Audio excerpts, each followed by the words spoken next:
श्री शिवाय नमस्तुभ्यम। हम सबको पता है कि 8 सितंबर को ऋषि पंचमी का बहुत ही विशेष दिन है और आज है रविवार का दिन। अपनी फैमिली में, परिवार में आप बहुत ज़्यादा तरक्की चाहते हो और आपकी ये इच्छा है कि परिवार में कभी कोई तकलीफ़ें ना आए ना, तो ये वीडियो आपके लिए है। बस आपको एक पंचमुखी दीपक चुपचाप आज रात में, दिन में नहीं, आज रात में अपने घर पे जला देना।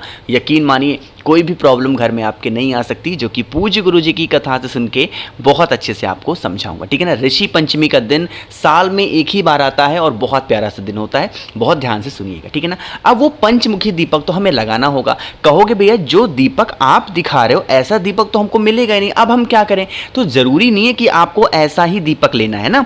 आपके पास में मिट्टी का दिया है तो मिट्टी के दीपक ले सकते हो नॉर्मल सा। आपके पास में मिट्टी का भी नहीं है और आपके पास में आटे का दिया है तो उसको भी ले सकते हो। जैसे यहां पे देखो एक बहन के हाथों में दीपक है ना। इसमें देखो कितने मुख लग रहे हैं।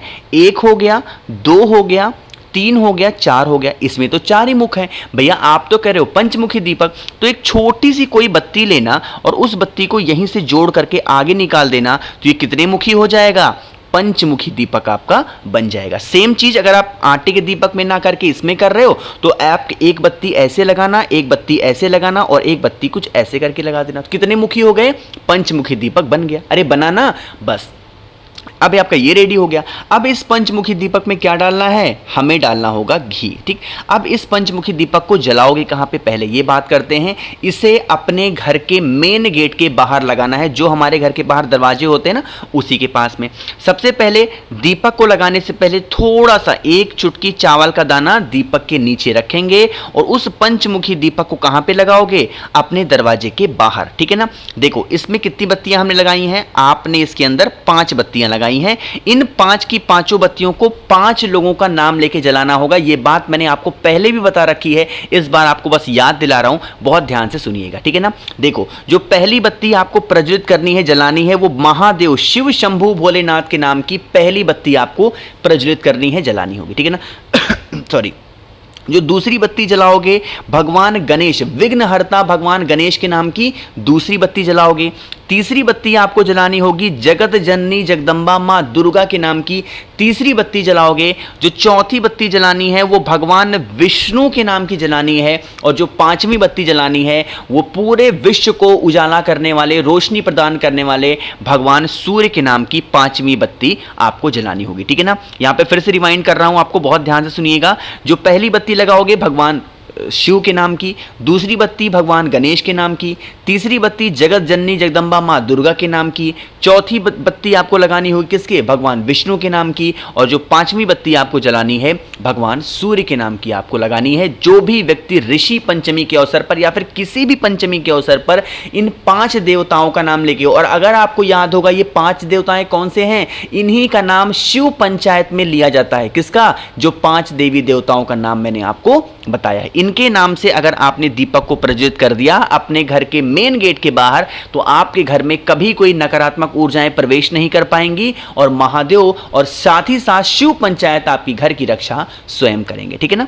करके देखना है। तो पहले उपाय की हमने बात कर ली है, आगे बढ़ते हैं बस वीडियो के हम लोग अपने दूसरे उपाय की तरफ। और ये जो उपाय होगा ये होगा आपकी इच्छा को पूरी करने के लिए ना। जैसे मान लीजिए कि व्रत उपवास बहुत कुछ कर रहे हो बट फिर भी आपको कोई फायदा नहीं, कोई बेनिफिट नहीं हो पा रहा, तो आप इस उपाय को करिएगा। इसके लिए आपको एक बेलपत्र की जरूरत पड़ेगी, इससे ज्यादा नहीं लेना, ठीक है ना। एक बेलपत्र लीजिएगा।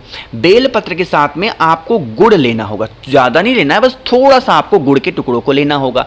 ध्यान रखिएगा जब गुड़ का टुकड़ा आपको लोगे तो आपको एक छोटा सा कोई भी लोटा लेना, कोई कलश लेना, कोई कटोरी लेना, ठीक है ना। और उसमें आपको पहले तो जल भरना है और उसी जल के अंदर अच्छे तरीके से इस गुड़ के टुकड़ों को मिक्स कर देना, अपने हाथों से अच्छे तरीके से पीस देना ताकि वो गुड़ का टुकड़ा क्या हो जाए, इसी जल के अंदर मिक्स हो जाए। अरे पता चल गया ना। बस फिर इस दीपक को फिर आप इस कटोरी को या फिर लोटे को, जिसमें भी लिया है आपने, उसको उठाना, बेलपत्र को उठाना और पहुंच जाना सीधा महादेव के शिवलिंग के पास में। वहां पर पहुंच करके आपको क्या करना है, आपको लगाना होगा एक इस तरीके से बेलपत्र, ठीक है ना। बेलपत्र को महादेव के शिवलिंग के ऊपर रखेंगे और जो आपके पास में गुड़ का जल है उस गुड़ के जल को त्रिपुरा सुंदरी के नाम से, फिर से बोल रहा हूं, किसका स्मरण करोगे, त्रिपुरा सुंदरी के नाम से अपने घर पे आज रात में अगर आपने इस उपाय को करके देख लिया, जिस इच्छा से आप इस उपाय को कर रहे हो, आपकी विशेष नहीं पूरी हो पा रही है, मनोकामना नहीं पूरी हो पा रही है, सारी चीज़ें अधूरी रह जा रही हैं, तो वो कामना आपकी पूरी ज़रूर हो जाएगी, ठीक है ना। वैसे तो ये उपाय कहता है कि हमें गन्ने का रस लेना चाहिए, बट अगर आपको गन्ने का रस आज नहीं मिल पाता, रात का टाइम हो गया, कैसे मिलेगा, तो आपके घर में गुड़ होगा, ज़रूर होगा, तो गुड़ के पानी का आप जल समर्पित कर सकते हो, ठीक है ना। गुड़ का जल चढ़ाने के बाद में फिर 1 लोटा शुद्ध जल समर्पित कर दीजिएगा, ताकि महादेव अच्छे तरीके से साफ हो जाएं, ठीक है ना। चलो, तो 2 उपाय आपको समझ में आ गए होंगे। आगे बढ़ते हैं बस वीडियो के हम लोग अपने तीसरे उपाय की तरफ, और ये भी आपको गुड़ के टुकड़ों से ही करना है। क्या इसके फायदे हैं और कहाँ से करना है, ये सब कुछ आपको तब बताऊंगा जब आप सभी लोग करेंगे वीडियो को लाइक। जिसने अभी तक चैनल को सब्सक्राइब नहीं किया तो जल्दी से करिएगा चैनल को सब्सक्राइब, ठीक है ना। बात करते हैं इस उपाय की। जैसे यहाँ पे आप सभी को दिख रहा होगा गुड़ का बहुत सारे टुकड़े, ठीक है ना, इतने नहीं लेने हैं। सबसे पहले समझो इस उपाय के बेनिफिट क्या हैं।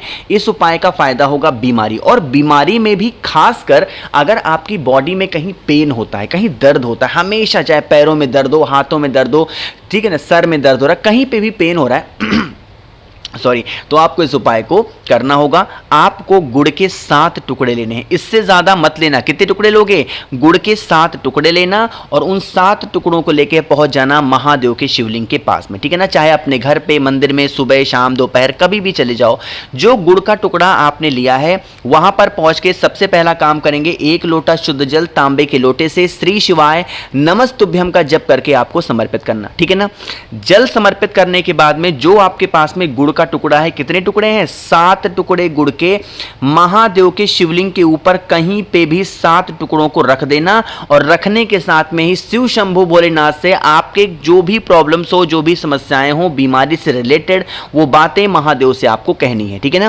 कहने के बाद में शिव शंभु और माता पार्वती दोनों का ध्यान करते हुए, दोनों का नाम लेके हुए, इन 7 की 7 गुड़ के टुकड़ों को क्या करोगे? यहां से उठा लेना। इसे लेकर आप अपने घर पे जाना। जो भी व्यक्ति घर में आपके बीमार पड़ा है, जिसको बहुत ज़्यादा दर्द होता है शरीर में कहीं पे भी, डेली सुबह उठ करके अपने घर के दरवाजे पे खड़े होकर के 1-1 गुड़ का टुकड़ा अगर रोज खा करके और इंसान 1 गिलास पानी पी लेता है, तो उसके शरीर में जो भी दर्द वगैरह होंगे वो धीरे धीरे करके खत्म जरूर हो जाएंगे, ठीक है ना। भूलना नहीं है किसी को, हर व्यक्ति को, हर इंसान को इस उपाय को करना ही करना, ठीक है ना। अब एक बहुत ही आसान सा और बहुत ही इफेक्टिव उपाय आपको बताने जा रहा हूं। एक तो रविवार जो है वो कौन सा दिन है? ऋषि पंचमी का, और उसके अगले दिन पड़ रहा है सोमवार। तो यह उपाय दोनों दिनों का मिलता जुलता उपाय है, बहुत ध्यान से सुनिएगा। जैसे मान लीजिए कि घर में आपकी तकलीफें बहुत ज़्यादा हैं और उसका आपको कोई निवारण नहीं समझ में आ पा रहा है, तो आपको इस तरीके से लेना होगा, तांबे का लोटा, उसमें जल भरना, ठीक है ना। अब इसी जल के अंदर आपको 2 से 3 चीज़ों को डालना होगा। आपको इसके अंदर थोड़ा सा डालना होगा मूंग के दानों को सॉरी, क्या डालोगे? मूंग के दानों को डालेंगे।